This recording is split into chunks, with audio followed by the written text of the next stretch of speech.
Mount Everest, the highest point on Earth and a deadly monument to ambition. For decades, it has lured adventurers, professionals, and dreamers from around the world, promising glory at 29,029 feet. But it doesn't care how smart, strong, or skilled someone is. On Everest, a single misstep, a misjudged breath, or an unlucky gust of wind is all it takes to end everything. Today's episode isn't about glorifying the climb. It's about unraveling the truth behind why even the smartest climbers, seasoned professionals with years of experience, still fall victim to this frozen beast. Let's begin, not at the summit, but at home. Dropped into the death zone. How fast Everest breaks the human body. Imagine being ripped from a warm, cozy living room and dropped at the top of Everest. The air's so thin, your lungs feel like they're sucking through a straw. Temperatures drop to -40 degrees Fahrenheit. Your fingers go numb in minutes, your thoughts fog, and soon your body starts shutting down. That's hypoxia, a slow, creeping suffocation caused by low oxygen at high altitudes. It doesn't ask for permission. It just starts breaking your body apart piece by piece. At the summit, even expert climbers have minutes to spare. But death on Everest doesn't wait until you reach the top. It starts hunting you at the base. Tragedy at base camp. The 2015 earthquake avalanche. In 2015, Everest's base camp was buzzing with excitement. Over 1,000 climbers had gathered, ready to shake off the tragedy of the 2014 season and reclaim their dreams. Spirits were high, but Everest had other plans. On April 25th, a 7.8 magnitude earthquake erupted. Its epicenter was 140 miles away, but it unleashed chaos on the mountain. Avalanches thundered down from the heights, crushing the base camp without warning. Two British trekkers, Alex Schneider and Sam Shaput, were inside their tent when the ground trembled violently. Before they could process what was happening, their guide screamed for them to grab their ice axes. Outside, they looked up and saw a wall of snow hurtling toward them. A blast of wind knocked them to the ground. Scrambling for safety, they clawed behind the tents and anchored themselves to the snow. They survived, but many around them didn't. 22 people died. 61 more were seriously injured. Helicopters flew in for emergency rescues, but the devastation was overwhelming. And this wasn't even on the climb. This was base camp, just the beginning. The filth at the foot of the world. Hygiene horror. Most people think Everest is a pristine wonderland. What they don't know is that it's also known as the world's highest garbage dump. Over 75 tons of trash are left behind every year at base camp alone, including more than 21 tons of human waste. The freezing temperatures mean nothing breaks down. You'll see waste scattered across the snow. Add altitude sickness, bacteria, and gastrointestinal issues, and climbers are often battling more than just the cold. Hygiene isn't just bad, it's dangerous. Alexei Bolotov, a legend brought down by a frayed rope. Alexei Bolotov was no rookie. He was a mountaineering legend with countless expeditions under his belt, including the first descent of Lhotse Middle and multiple award-winning climbs. He had tackled Everest before and conquered the world's deadliest peaks. In 2013, Bolotov returned to Everest with a bold goal: carve a brand new route up the dangerous southwest face without supplemental oxygen, porters, or preset camps. He was going alpine style, fast, light, and high risk. He had trained, he had acclimatized, he had done everything right. But on May 15th, while descending just above the Khumbu icefall, his rope caught on a sharp rock. It frayed and snapped. He fell nearly 1,000 feet to his death. There were no mistakes in judgment, no recklessness, just the cruel reality that even the best gear held by the best climbers can fail on Everest. His body was recovered the next day, but his story is a painful reminder. Everest doesn't care how smart or skilled you are. It takes who it wants. Lincoln Hall, declared dead, found alive. In 2006, Australian climber Lincoln Hall had reached the summit and was descending when things took a terrifying turn. At 28,200 feet, high-altitude cerebral edema,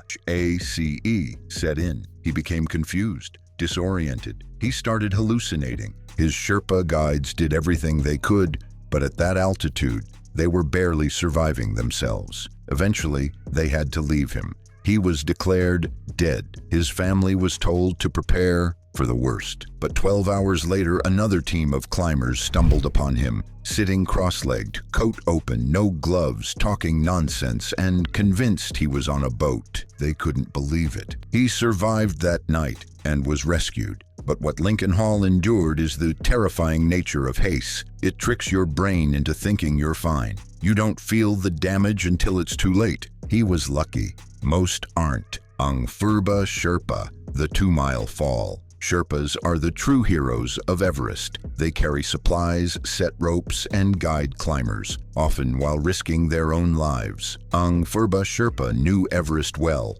At just 25 years old, he had already summited it twice. In May 2016, he was leading a team to Lhotse and climbed up the icy face to set ropes. Hanging over a dangerous ledge, securing the line for others, he slipped and fell 2 miles, landing near Camp 2. There was no time for last words. No time to react. The mountain took him instantly. Even with experience, training, and strength, Everest doesn't give second chances. Western CWM, the solar oven that kills. After conquering the Khumbu icefall, climbers pass through a wide glacial valley known as the Western CWM, called the Valley of Silence. But don't let the name fool you.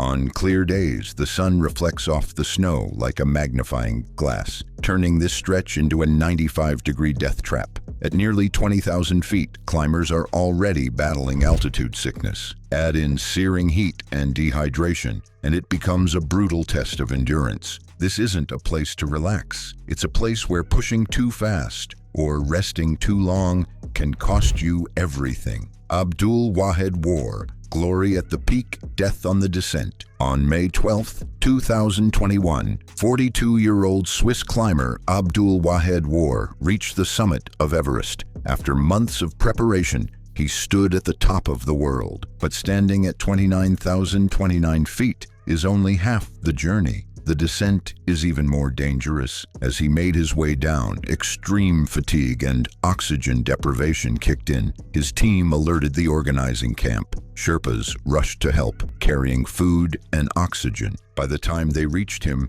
he was unconscious. Despite every effort, Abdul didn't make it back. 20 days later, his body was recovered from the death zone, marking one of the highest retrievals ever completed on Everest. Abdul made history, but not the way he had hoped. He had left behind a wife and 2 children who had tracked his ascent through satellite pings and summit trackers. News of his summit had brought celebration, brief and heartbreaking. The mountain had already started claiming him, even before anyone realized it. Climbers descending alongside him later recalled how silent he had become, walking slowly, barely responding. That's often the final sign, when the mind gives in before the body collapses. The Sherpas who reached him tried to revive him, rubbing his limbs, pumping oxygen into his mask, calling his name into the thin air. But Everest had already stolen his breath. Bringing his body down took 10 expert Sherpas, navigating deadly ice, crevasses, and winds above 26,000 feet. They battled exhaustion, frostbite, and altitude sickness just to bring him home. His story isn't one of failure.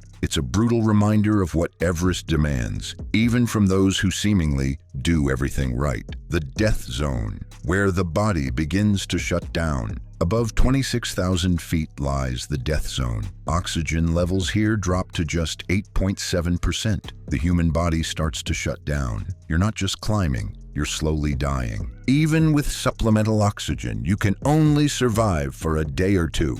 Every second counts. Camp 4, the last camp before the summit, is where climbers make their final push. It takes 9 to 18 hours to go from Camp 4 to the peak, depending on the climber's condition. That's 3,000 feet of brutal elevation, freezing temperatures, and relentless wind. The jet stream winds up here can hit 100 miles per hour or more, strong enough to knock climbers off the ridge in a second. Combine that with hallucinations, snow blindness, and frostbite, and you're staring down every reason Everest has claimed over 300 lives since records began. The Hillary Step, gone but still terrifying. Near the top sits the Hillary Step, once a legendary 40-foot wall of rock that climbers had to scale before the summit. The 2015 earthquake reduced it to a rubble-covered slope, but the danger hasn't gone away. At this point, climbers are minutes from the summit,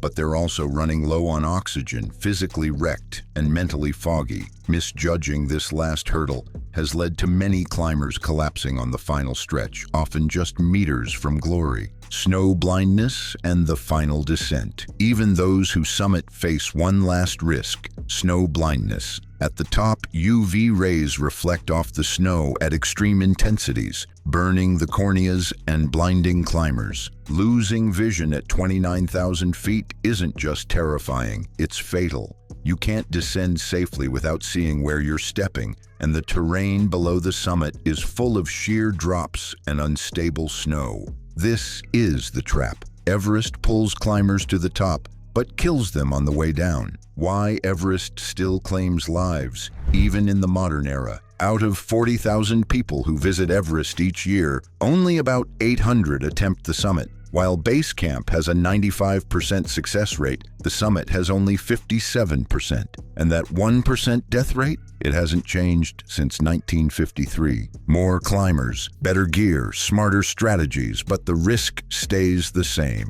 That's Everest's secret. It lures you in with adventure and then forces you to gamble everything. Every year, Everest attracts the best and brightest: engineers, doctors, elite military veterans, and world-renowned mountaineers. Many make it up, some make it back down, but a few, some of the smartest, most prepared, and most experienced, don't. Because on Everest, it's not about intelligence or strength. It's about knowing when to stop, when to turn back, and sometimes accepting that the mountain always has the final say. If you found this story powerful, remember to like, comment, and subscribe for more episodes like this. Share your thoughts below, especially if Everest is on your bucket list or if this changed your mind. And as always, stay bold and live brave.